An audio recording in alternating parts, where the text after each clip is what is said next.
Camera लगाया लगता है किला में बिल्ले यो नहीं लगूना भाई यो बिल्ली ब्लॉग गई ना पे हम ऐसा यो सो सपना अपन अपन पेटा करूँ यो ले रहता ही छावरूँ कैमरा ले। मित्रों नमस्कार सुप्रभात। कल ब्लॉग हम अपलोड नहीं कर पाए, हालांकि ब्लॉग की थीम हमारे पास थी, वीडियो बने थे, वीडियो क्लिप थी और वो भी हम एक गांव के भ्रमण में गए तो वहाँ की हमारे पास वीडियो क्लिपें थी, लेकिन उसको एडिटिंग नहीं कर पाए क्योंकि हमारे पास बहुत लेबर वर्क यहाँ चल रहा है आजकल।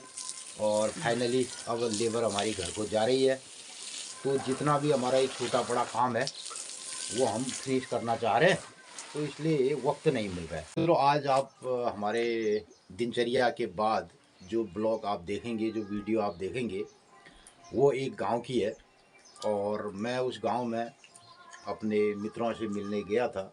हमारे पारिवारिक मित्र जो है उनसे मिलने गया और तो मेरा कोई ऐसा प्रोग्राम नहीं था कि मैं वहाँ जाके ब्लॉग बनाऊंगा, लेकिन मैं जो ही उस गांव में गया तो मुझे अपने गांव से वहाँ के हालात बहुत बुरे लगे, गांव की जो परिस्थितियाँ हैं। तो आज बहुत सारे मित्र अपने गांव में आते हैं दूर शहरों से, प्रवासी मित्र, तो वो एज ए टूरिस्ट बन के आते हैं। और आपने एक दिन पहले हमारा एक ब्लॉग देखा जिसमें हमारे गांव के डॉक्टर साहब आए थे, महेंद्र पंत जी। तो वो एक साधारण गांव वाले की तरह गांव में आए और उन्होंने बहुत बड़ा काम किया, बहुत साधारण बन के आए, टूरिस्ट बन के नहीं आए। तो मेरा कहने का मतलब ये है कि हमारे बहुत सारे गांव आज जो पंडित वर्ग के जो गांव हैं ज़्यादातर, उनमें पूरी तरह पलायन हो चुका है और ठुलचियों मतलब जैसा बड़ा वैसा सड़ा। तो हमारी परिस्थितियाँ ये होगी, हम बड़े बनने के चक्कर में सड़ गए हैं। तो इस बात का कोई बुरा मत मानना, और न ही मैं कोई जातिगत भेदभाव की बात रखता हूँ, लेकिन सबसे बड़ा जो दुर्भाग्य का विषय है, गांव पहाड़ में हमारे पंडित वर्ग के जितने भी गांव हैं वो पूरी तरीके से पलायन कर गए, पूरी तरीके से। और हमारे ये भी बताऊं कि बहुत बड़ी एक सांस्कृतिक विरासत, धरोहर जो भी कहो, वो हमने जब समाज को दी, समाज में अपनाई, तो आज वो गांव पहाड़ से लुप्त हो गई। उसके अलावा जितने भी हमारे खेत खलियान हैं, बंजर ज़मीनें हो गई हैं। अब या तो जो पलायनवादी हैं वो गांव पहाड़ की इस ज़मीन को दान कर दें, भाई जिसको ज़रूरत है, जो गरीब गुर्दे हैं जिनके पास ज़मीनें नहीं हैं, उनको उन ज़मीनें दान कर दें। अगर नहीं करते हैं, उनको उससे मोह है, तो अपने गांव में आकर के कम से कम उस ज़मीन का सदुपयोग करने के लिए अपने भाई बिरादरों को, अपने गांव वालों से मिलके क्या उसमें किया जाए, क्या उसमें प्रोग्राम हो सकता है, उसमें बागवानी हो सकती है, चारों तरफ से अपने गांव में घेराबंदी हो सकती है, घेरबाड़ हो सकता है, तो क्या हो सकता है, ऐसा प्लान लेकर के आप अपने गांव में आएँ, टूरिस्ट बन के ना आएँ और कोई ना कोई इनोवेशन और कोई ना कोई मोटिवेशन गांव वालों को दे जाएं। मेरा ये ज़रूर आपसे अनुरोध रहेगा। और जो भी मैंने उस ब्लॉग में दिखाने की कोशिश की है, उसका मतलब ये नहीं है कि मैं कहीं किसी को कमतर आंक रहा हूँ, कहीं नीचा कर रहा हूँ। तो अब आप देखिए कमला से आज की दिनचर्या। तो मित्रों, हम रोज़ बताते हैं आज की दिन से की, बार से की, तीज से की, त्योहार से। तो कमला से सुनो पहले आपको दिनचर्या ई बात देख ला ब्लॉग। आज स्टूडियो थोड़ा बदलेगी। मित्रों नमस्कार सुप्रभात। रत 1:15 बज रहे और आज मौसम में थोड़ा हल्के बादल जैसे दिख रहे।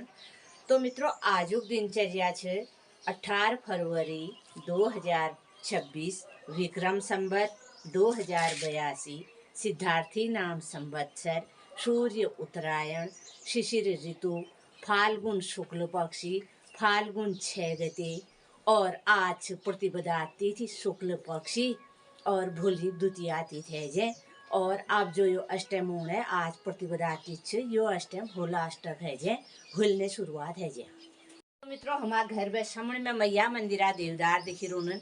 मैया मंदिर में रहते 8:30 बजे मैया भोग लगा, ब्यालू 7:30 बजे मैया आरती हूँ। मैया सपना घर में आनंद मंगल करो। तो मित्रों यही फसिल फराल अपन लोगन कणी हम दिनचर्या माध्यम बतौनू। अपन लोगन के कस लगा, अगर भल लगा तो अधिक लोगन में शेयर करिया, अपन राय प्रतिक्रिया जरूर दिया। आजुक दिन सब लोगन ही शुभ मंगलमय हो।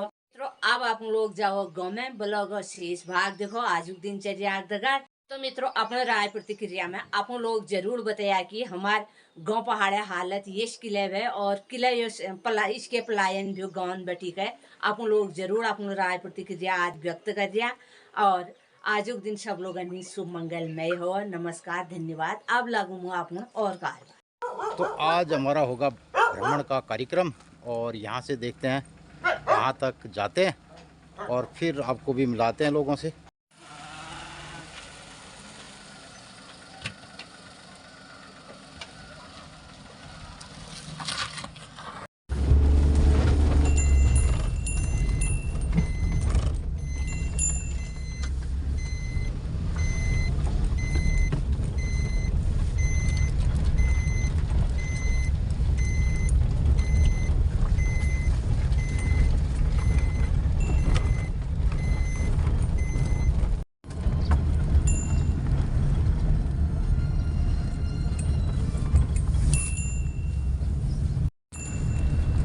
ये सड़क अभी चिटगल गांव के बीच से निकल रही है और सड़क के दोनों तरफ गांव के घर दिखाई दे रहे हैं।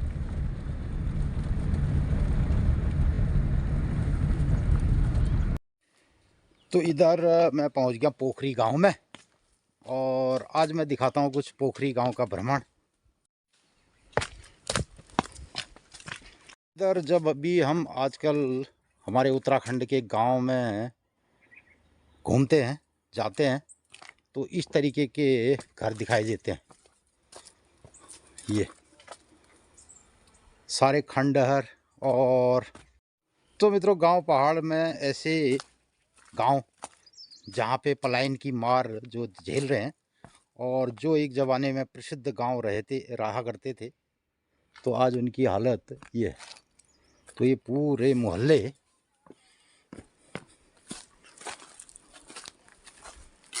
ये देखिए, तो बहुत बड़ा गांव रहा पोखरी एक ज़माने में और आज तो ये परिदृश्य नज़र आता है हमारे गांव पहाड़ उत्तराखंड के जो प्रसिद्ध गांव रहे और जिनकी अपनी एक बड़ी पहचान रही। तो उन्हीं में से हमारा पोखरी गांव। तो देखिए सारे मोहल्ले रास्ते इस तरीके से बंजर पड़े हैं। ये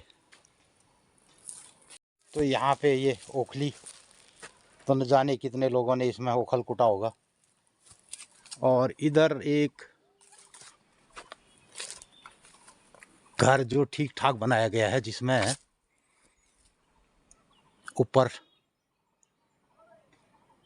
टीन पड़े हैं और इसको ये देखिए। तो मित्रों इतनी बड़ी बड़ी हवेली टाइप की जो घर पुराने रहे हैं ये, तो इनको कहते थे खोली वाले छज्जेदार जो मकान। एक ज़माने में कितनी कलाकारी और कितने हुनरमंद लोगों ने इनको बनाया, संवारा, सजाया और इस तरीके से ये कितने बड़े बढ़िया छज्जे और डिजाइन और ऊपर गणपति भगवान। ये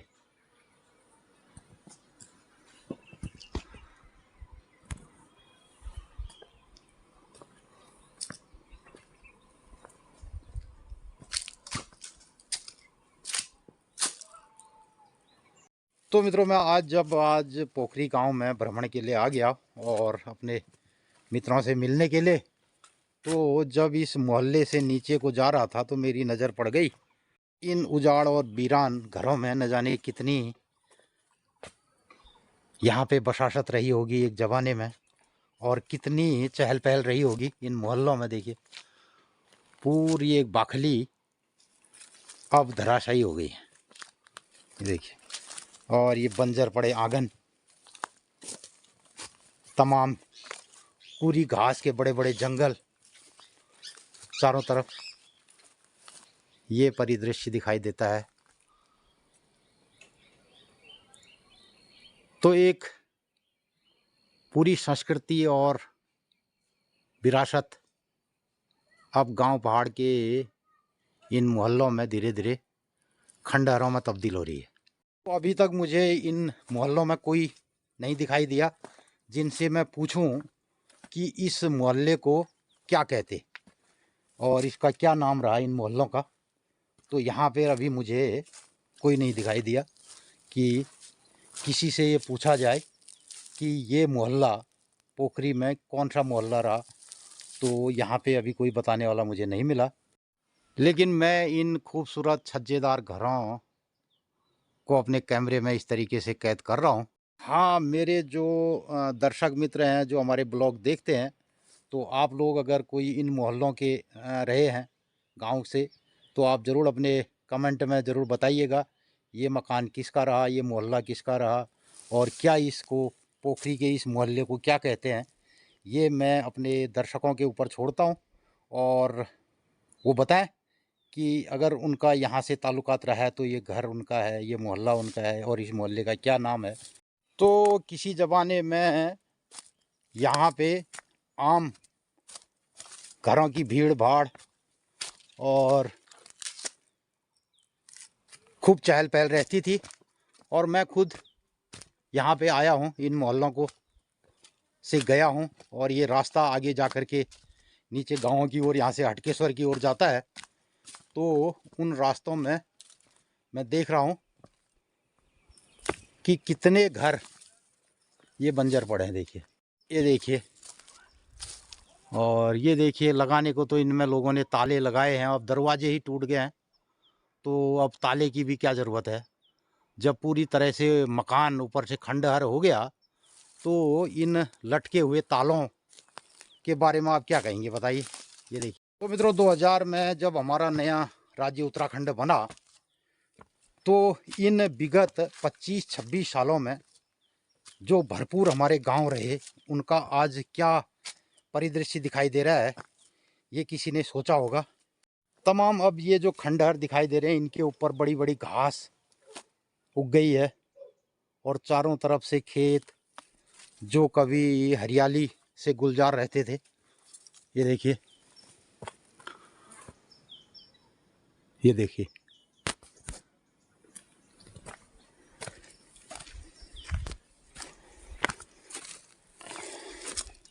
तो किसी ज़माने में इन रास्तों में जब गांव में लोग आते थे और एक दूसरे गांव में बारातें जाती थी तो इन रास्तों में कितना आनंद आता था। तो मित्रों, लोगों ने बड़े संघर्ष करके पैदल चल के और यहाँ से अल्मोड़ा तक पैदल जा कर के अपनी पढ़ाई की और बच्चों को भी आगे बढ़ाया और इन गाँवों खेत खलिहानों में खूब उत्पादन करके लोगों ने यहाँ पे अपनी रीति रिवाजों को पनपाया। लेकिन क्या बात हो गई और किसकी नज़र लग गई कि हमारा राज्य उत्तराखंड बनने के बाद ये परिदृश्य नज़र आ रहा है कि पूरे के पूरे गांव हमारे उत्तराखंड के और जो समृद्ध रहे, जिनके ज़बरदस्त सांस्कृतिक विरासत रही थी, वैदिकी हो, ज्योतिष हो और हमारा ट्रेडिशनल खान पान हो, हमारे रीति रिवाज हों और हमारी खेती बाड़ी हो, तो आज वो सब ध्वस्त हो गई और इन सब गाँवों की जो विरासतें हैं अब वो नज़र नहीं आती हैं। ये सामने कितना, आज हम जब देखते हैं दूर जो लोग देश विदेशों से जब आते हैं तो ऐसे मकानों की में रहने की इच्छा जताते हैं। जितने भी टूरिस्ट जब आते हैं ना तो वो कहते हैं साहब किसी ऐसे घर में हम रहेंगे और ऐसा घर बनाने की लोग कल्पना करते हैं। मुझे मेरे बहुत सारे मित्र ऐसे हैं दूर शहरों में जो ये कहते हैं कि हमें इस तरीके के डिज़ाइनदार मकान बनाने हैं और इधर हमारे गांव के लोगों ने इस तरीके के मकानों को छोड़ करके शहर के जो बहुमंजिली इमारतें हैं और वहाँ पे लोगों को ने रहना पसंद किया और इन बढ़िया से छज्जेदार और जो नेचुरल तरीके से एयर कंडीशनर रहते थे ऐसे मकान, इनको छोड़ के लोग पलायन कर गए। तो मित्रों, इन्हीं सब बातों की खोजबीन और रास्ते में देखते हुए अब खोजबीन भी क्या करा जाए, तो ये सब परिदृश्य नज़रों के सामने आता है पुराने ज़माने का। तो मैं पहुंच गया अपने गंतव्य में और हम आगे अब इधर ये मोहल्ले से क्यों नहीं मिला। इस मोहल्ले में हमारे बड़े लड़के कवि का ये ससुराल है, तो यहाँ आ गए हम अपने समधी साहब से मिलने और इन्होंने पूरे घर को कुछ बढ़िया तरीके से हमारा सजाया है। ये यहाँ पे बहुत साग सब्जी भी हरियाली दिखाई दे रही है, मेथी और इधर ये धुनार। जीजू नमस्कार। जाओ। अरे मैं उधर से आ गया रास्ते से, मैं को हम ये बाट देखूँ आज पुराना ये बाट तेरे बाट बंद छौ नहीं ये बाट आई हूँ तो वो मोहल्ले देख फिर आई पलतर के मोहल्ले को नहीं भी है पन्नगू लंबा बाट हाँ हाँ हाँ जब मैं पंत गाँव जब मैं ठुल्लो ये मकान बढ़िया मैं छत हाथ लगा रखी ये मैं रोन तो कोई ना लेकिन ठीक कर रहा हूँ। दीपू कपड़ों वाल भी देखा अच्छा इनका हुआ है तू तो वाल मोहल्ले तो पूरा बंजर एकदम कुछ नाम है आते रहूं घर उन्नेल का बता है होलिन में उन्नेल। तो मित्रों मैं अभी हूँ पोखरी गांव के भटना मोहल्ले में और ये भटना मोहल्ला कहा जाता है। और अभी उससे पहले मैंने शुरुआत में जो आपको मोहल्ला दिखाया वो है पंत गांव। तो पंत गांव के मोहल्ले से फिर हम भटना में आ गए और सभी घर लगभग ताले लटके हैं, बहुत सारे घर तो जीर्ण और शीर्ण पड़े हुए हैं। और उधर सामने जो गांव है वो मोहल्ला पल्याल गांव, तो पल्याल गांव उधर कहा जाता है। और एक कोट ले शिल कोट कलर से अच्छा यहाँ तो बड़ा एक किला और बीच में भी यहाँ पर एक कोट उवल मकान गांव के कहाँ भी उले पल्याल गांव में कोट ये बोर्ड लग रहा अच्छा कोट इले भी हो अंडा रही हो मकान जो पुराना बाट छे ये बैठे इसके जाना वो बाल्टी बंद है यो आप बाट अच्छा बाट नहीं वे एक नौले इले भी ये नौल अच्छे पल तरफ ये पाप मुंगरू में ही बाट का बाट भी फिर रोड भी जान भी रोड बैठे तल के ही तल के बाट ये बाट पुराना बाट नहीं अच्छा अब पुराना बाट बंद है क्या। तो जितने भी अब रोड बनने से मित्रों गांव में हर जगह सड़क आ गई, तो सड़क के किनारे जो पुराने रास्ते थे लगभग वो बंद हो गए हैं और आगे जो मोहल्ले हैं फिर उनके लिए रोड से ही लिंकअप है। ये मोहल्ला है ओजगढ़, ये घर दिखाई दे रहे हैं।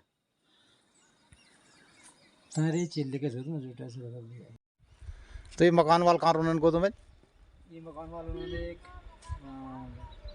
हल्द्वानी रुद्रपुर अच्छा ऊपर से तो सारे जितने बड़े बड़े खेत हैं और इनमें इस किस्म का दृश्य दिखाई दे रहा है। सब ये कुरी बना है ये कुरी घास से पूरे खेत बंजर पड़ गए हैं। तो बहुत सारे यहाँ पे फलदार पौधे दालचीनी और कीवी इन सब खेतों में बहुत बढ़िया हो सकती थी, लेकिन ये सब बंजर है। तो अब हम जा रहे हैं यहाँ भटना मोहल्ले का नौला। तो मैं आज आपको दिखाता हूँ नौला यहाँ पे है। तो इसमें आजकल एक सोलर पंप योजना चल रहा है, इस पानी को सोलर पंप के द्वारा लिफ्ट किया जा सकता है कहीं भी और सिंचाई की जा सकती है। तो मित्रों ये है यहाँ का नौला। यश कदू नौल थे पुखर में मतलब कितने नौले हैं आपके वहाँ 4 नौले। तो कुल मिला के पोखरी गांव में ऐसे नौले 4 नौले हैं। हालांकि ये खेतों के नीचे है, गांव से नीचे ये पानी है और इतना पानी अभी भी इसमें बहाव चल रहा है। ये अभी फरवरी का महीना चल रहा है, मार्च अप्रैल में कदू पानी रोलिए बराबर रहेगा। अच्छा हाँ यहाँ पे पानी का बहाव दिखेगा। यहाँ से एक गुल भी बनी है। ओहो बहुत पानी है तो अरे वाह रे। तो ये पानी है मित्रों देखिए आजकल एक सोलर लिफ्ट पे सिंचाई योजना चल रहा है, तो वो पूरे देश में अब लग रही है।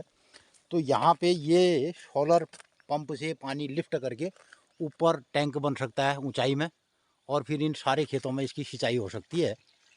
तो ये जो खेत अभी बंजर दिखाई दे रहे हैं, हालांकि कुछ लोगों ने इसमें मशहूर बोया है। देखिए अब ये नाम मात्र के लिए बोया है, इसमें कोई खाद पानी तो है नहीं और ऊपर ये पूरे झाड़ी झंकार हैं। साग सब्जी भी लगी है इधर और बढ़िया सी फूल गोभी बंद गोभी, अरे बहुत बढ़िया रहो इधर साग। ये देखो तो ये है प्रसाद जो है चाहिए, ये प्रसाद गुरु का खेत है और फूल गोभी बंद गोभी देखिए इतनी बड़ी बड़ी गोभियाँ हो रखी हैं इसमें, मेहनत कर रखी है। तो मित्रों इधर ही देखो, इधर बंजर एरिया में एक ऐसे किसान भी हैं जिन्होंने ये गोड़ी टैक्स है हाँ अच्छा, ये हमारे चंदल के हाँ ठीक हो गया। तो अपना तरफ बढ़ा। हाँ हाँ, ये अदला बदली करके ऐसा हो सकता है, एक आदमी का चेक बन जाए। तो हमारे एक यहाँ पे गांव में काश्तकार हैं, अभी तो इधर नहीं है, लेकिन मैं उनके खेत में गया हूँ। देखो, उन्होंने ये तार लेकर के इधर सुंगर और बंदरों के लिए घेर बाड़ कर रखी है। और इसमें तमाम, देखिए, आलू आलू भी दिख रहा है इसमें, लहसुन, और लहसुन दिख रहा है, मेथी है। अपने खाने की उन्होंने बहुत बढ़िया सब्जी यहाँ पर पैदा की है। जागरण आ रहे हैं। और इसके नीचे बड़े बड़े खेत हैं पूरे, और ये सारा इधर एरिया दिखाई दे रहा है बंजर। हाँ चला पापा यार। और इधर ये बिटिया जो है यहाँ सब्जी भी तोड़ रही। कहाँ है पापा, कहाँ है आपके? पापा चौकता है। अच्छा, ये खेत आपके हैं? हाँ हाँ आग वाला तो नहीं लगा रखे थे। तो ये सब सब्जी आपने लगा रखी है ना? हाँ हाँ। तो प्रसाद चीज। अच्छा, कदों में पढ़ता तुम? 11 में। 11 में पढ़ती हो? हाँ हाँ कहाँ? यहाँ तमनौली। हाँ हाँ सर। वहाँ काटा लाओ। मैंने से ले। हाँ और तरफ दूर। हाँ। तो पूरे एक किस्म से जंगल के बीच में ये नीचे बड़े बड़े जो खेत हैं, और इतनी उपजाऊ ज़मीन यहाँ पे है, और सारे पानी वाले खेत हैं, इसमें पूरी सिंचाई वाला एरिया है। पोखरी गांव में ये साहब गोभी देखिए आप, इतनी बढ़िया गोभी है। ये देखिए, ये गोभी है, और ये गोभी है। तो हालांकि मैं तो इस सब्जी का बहुत काम करता हूँ, मेरे पास भी इतनी बड़ी गोभियाँ नहीं हो रखी हैं, दिखे हैं। तो हमारे पोखरी के कितने प्रवासी मित्र जो हमारे ब्लॉग को देखते हैं, और वो क्या कहना चाहेंगे अपने गांव के बारे में, ज़रूर आप कमेंट करके बताइए। और मैं इधर जो यहाँ इस तरीके का घेर बाड़ करके, और लगभग मुझे लग रहा है 1 लाख रुपए का इन्होंने खर्चा किया होगा। तो ये रात को इसमें ताली लग जाएगी। हाँ हाँ ये। अच्छा, ये ताला भी इन्होंने लगा दिया, लॉक कर दिया, देखिए। तो ये एक अकेले आदमी को करने का कारण है। अगर इसमें पूरे गांव के लोग सामूहिकता से यहाँ पे करते होते तो फिर ये नहीं करना पड़ता। तो पुरानी एक गूल जो है यहाँ पे हमें इस तरीके से क्षतिग्रस्ती दिखाई दी, देखिए। अब ये पूरी टूटी है, तो इसका पानी आगे जा नहीं सकता है। तो इधर हमारा भटना मोहल्ले में घूमते घूमते काफ़ी देर हो गई है, अब शाम होने वाली है। लेकिन मित्रों, मैंने जो देखा, कोई भी ज़मीन अनुपजाऊ नहीं हो सकती है, बस उसमें कुछ सच्ची क्रियाएँ करनी होती है। और आदमी जब उसमें कुछ बेहतरीन तरीके से सच्ची क्रियाएँ करता है, तो जो बंजर ज़मीन है वो भी उपजाऊ हो जाती है। और यहाँ तो इतनी उपजाऊ ज़मीन है जो मैंने देखा। और आज हम 2 मोहल्ले, यहाँ बगल में ये पंत गांव मोहल्ला और भटना मोहल्ला, 2 मोहल्लों का भ्रमण किया, और तमाम इसमें खंडहर ही खंडहर दिखाई दे रही है। इस तरीके से इस पूरे पोखरी गांव में बहुत सारे मोहल्ले हैं जिनमें अलग अलग नाम हैं। तो आज मैं लगभग 2 मोहल्लों की परिस्थिति को देख करके, और इधर मैं पोखरी गांव के बीच से जो सड़क जाती है, ये सड़क आगे चंडिका घाट, वहाँ तक ही सड़क का निर्माण कार्य चल रहा है। आने वाले दिनों में ये रोड पक्की होकर के चंडिका घाट से जुड़ेगी, और उधर फिर इलाका पिथौरागढ़, डीडी हाट और इन क्षेत्रों का होगा। तो आज हमारे गांव पहाड़ के प्रत्येक गांव में लगभग सड़कें जा चुकी हैं, और कुछ सड़कें निर्माणाधीन हैं। लेकिन इन सब के ऊपर नीचे जो भी हमारे गांव हैं, आज धीरे धीरे वो खाली होते जा रहे हैं, और लोगों का ध्यान इस ओर नहीं है कि किस तरीके के गांव हमारे हों, क्या यहाँ पे हम कर सकते हैं, कैसे इन गांवों की विविधता को बचा सकते हैं, और आधुनिक जो हमारा तौर तरीका, आधुनिक जो हमारी सुविधाएं हैं, आधुनिक जो टेक्नोलॉजी है, उसका कैसे उपयोग करके हम अपने गांव, खेत खलिहान को हरा भरा कर सकते हैं। इस पर ज़रूर आप अपनी राय प्रतिक्रिया दीजिएगा। पोखरी के 2 मोहल्लों में जहाँ मैंने भ्रमण किया, पंत गाँव और भटना, तो अगले किसी ब्लॉग में मैं पोखरी के शेष मोहल्लों से आपको रूबरू कराऊंगा, और वहाँ की गतिविधियाँ, वहाँ के नौले धारे और घर, खेत खलिहान को दिखाऊंगा कि गिरिजा प्रसाद जोशी जी मिल गए। और जिनके खेत मैंने आपको दिखाया, तो जिनके खेत में मैं गया था, जो गोभी आपने देखी, वो गोभी का खेत रहा गिरिजा प्रसाद जोशी जी का। तो जो जी आपने तो बड़ा वहाँ पर बहुत बढ़िया कर रखा है यार। अरे जब मैंने वो शुरू किया ना वहाँ पर बिल्कुल ऐसा ही था कि पूरे कूड़ी के हाँ हाँ, मैं अभी भी देख रहा हूँ, वहाँ झाड़ियाँ हैं पूरी। बिल्कुल उसको मैंने साफ करके बिल्कुल इतना अच्छा वो किया कि मैंने कम से कम मेरा उसमें 1 महीना लगा उसको। अच्छा, खुद दूसरा अपना- उसमें आपने जो घेर बाड़ तार लगा रखी, कितना पैसा लग गया? उसमें मेरा करीब 70-80 हज़ार रुपये का खर्चा हाँ, है। आ गया होगा। वो अच्छा। मेरे को ऐसा था कि मैंने कहा चलो अपना थोड़ा कर रहे हो टाइम आप। पास भी हो जाएगा। लेकिन तो अपना- और लोग उधर क्या कहते हैं, घेर बाड़ के लिए जमीनें नहीं देंगे वो? अब उसमें मैंने क्या पता, मैंने मुश्किल ही हुआ, मैंने आज हाँ, ऐसा ही है ना आदमी। हाँ। दे भी सकता है, ऐसा भी नहीं कर सकता, हमने कोशिश भी नहीं करी है। तो मित्रों, एक तरफ गांव जहां पलायन कर रहा है, तो दूसरी तरफ ऐसे भी लोग हैं, जोशी जी, गिरजा प्रसाद जी जैसे भी लोग हैं, जिन्होंने बीज खेत में, जहाँ पे संभव ही नहीं है, यानी कि पूरी जगह झाड़ियाँ हैं और बंदर शुंगर का जहाँ आतंक होता है, ऐसी जगह पे आपने प्रयोग कर रखा है सब्जी उत्पादन का। और मैंने बहुत किस्म की सब्जियाँ वहाँ पर देखी, गोभी है, फूल गोभी तो बड़ी बड़ी वो फूल ही गई है, वो तो मेरे खत्म ही हो खत्म ही हो मैंने गई। खाने की और बंद गोभी है, लहसुन है। तो इस तरीके का पूरा जो कैचमेंट है, वहाँ नीचे तक पूरे खेत हैं, तो लोग नहीं चाहेंगे क्या पोखरी वाले उसमें कुछ हो? चाह भी सकते हैं, ऐसा हमने भी कोशिश नहीं करी है, क्या पता अच्छा। दे भी सकते हैं, हम नहीं भी, हम हाँ भी नहीं कर सकते। तो आप प्रयास कीजिए कि लोगों से हाँ। बात करिए, उस पूरा लैंड को आप अगर वो देना चाहें तो उनका भी अच्छे खेत हो जाएंगे और एक आदमी को रोजगार मिल जाएगा। मित्रों, समस्या क्या है हमारे गांव पहाड़ की, कि एक खेत होता है अपना, दूसरा खेत होता है किसी और का, तीसरा खेत होता है किसी और का। जब आदमी वहाँ पे अगर सामूहिक रूप से कुछ करना चाहता है, तो खेत के मालिकान होते हैं बाहर, और कोई भी सहयोग करना नहीं चाहता, उसका खेत बंजर हो जाए, उसमें मैं यूं बाशिंग जम जाओ, लेकिन हमारे पहाड़ा आदिम भी गोड़गण दिड़ नहीं चाहने रुपया। तो आज क्या है, अगर यहाँ पे सरकार की तरफ से, अब सरकार भी क्या करेगी, चकबंदी हो जाए ना। अब चकबंदी। सरकारें कहती हैं, देखो अभी मनरेगा से या दूसरी योजनाओं से तहत से कृषि विभाग पूरे गांव में सुअर के लिए अगर घेरबाड़ करना चाहता है, तो किसके खेत में करेगा? खेतदार तो हिस्सेदार तो है ही नहीं गांव में। और गांव में आकर के हमारे प्रवासी मित्र कभी इस बात की पहल अपने बिरादरी में, अपने लोगों से, गांव गरीब से इस बात की पहल नहीं करते हैं कि भाई हमारी ज़मीन तो बंजर है यार, आप कुछ कर रहे हो, आप कुछ नया इनोवेशन कर रहे हो, तो उसमें हम लोग भी सहयोग करते हैं। तो आपका कहना बिल्कुल उचित है। तो लेकिन मैंने जो देखा, आपने जोशी जी ने 2-3 खेत वहाँ पे एक दूसरे से बदल करके, ले करके 4-5 खेत अपने बना करके उसमें घेरबाड़ करके बढ़िया सा प्रदर्शन किया है। और बहुत सारे लोगों को अगर ये सब देखना है तो वो आकर के देख सकते हैं। और मेरा हमारे पोखरी गांव के प्रवासी मित्रों से ये अनुरोध है कि आप अपने गांव में आकर के कुछ ऐसी परिस्थितियां देखिए, जो भी यहाँ पर झाड़ी झंकार हुआ है, जो भी यहाँ पर कूरी हुआ है, और जो भी आप जहाँ पर हैं वहाँ से ही एक फ़ोन के ज़रिए, और जिस विभाग से आप संबंध रखते हैं, जहाँ भी हैं, तो अपने गांव के विकास के लिए कुछ परियोजनाओं के बारे में चिंतन मनन कीजिए, और गांव में आकर के अपने ये, अगर कोई कुछ करना भी चाहे, देखो आज हमारे गांव में पहले बढ़िया गेहूं होते थे, मसूर होते थे, सब कुछ होता था। आज मैंने पूरा खेत बंजर की इसलिए हो गया कि मैंने शुंगरों के आतंक से कोई कुछ कर ही तो नहीं सकता। आज सरकार शुंगर और है ये पूरी घास। पूरी, तो मैंने अगर तो एक खेत हमारा है, दूसरे आदमी का खेत बंजर और है, मैंने उसमें जो पूरी आप हो जाएगी तो मैंने उसमें आदमी क्या करेगा वो? मैंने जो आपके खेतों की तासीर देखी है, जो उत्पादकता देखी है, वो यहाँ पर कोई कमी नहीं है। पूरा तालाब खेत है, नौले के बाद जो पानी है वो पूरे आपके एक बड़े लैंड को सिंचाई कर सकता है। क्यों नहीं आराम से मैंने, अगर मैंने ऐसी चकबंदी हो जाए, ऐसे तार बाड़ बन जाए, तो हाँ। बढ़िया सब्जी हो सकती है, यहाँ बढ़िया फसल हो सकती है। आदमी करना चाहे तो हो सकता है। मैंने तो गुरु जी, आज शाम हो गई है, फिर कभी आते हैं गांव में दोबारा, अन्य मोहल्लों में आपके और भी पोखरी के जितने मोहल्ले हैं उनमें भ्रमण करके और ये जानने समझने की कोशिश करते हैं कि गांव के परिदृश्य को कैसे ठीक किया जा सकता है। और इन्हीं सब बातों के साथ जोशी जी आपका धन्यवाद। जोशी जी आइए, नमस्कार। नमस्कार। आज हमने आपके कुछ मोहल्लों का भ्रमण भी किया। सही कह रहे हो जोशी जी, आज पोखरी गांव ना अपने आप में, बिल्कुल यहाँ के लोग खुद जो पोखरी के हमारे प्रवासी मित्र हैं, वो थोड़ा भी एक कंट्रीब्यूशन कर दें तो इस गांव को पूरा गोद ले सकते हैं तो दोबारा। पूरा गोद आराम गांव वाले ही अगर चाहे तो मैंने हाँ, स्वर्ग बना सकते हैं।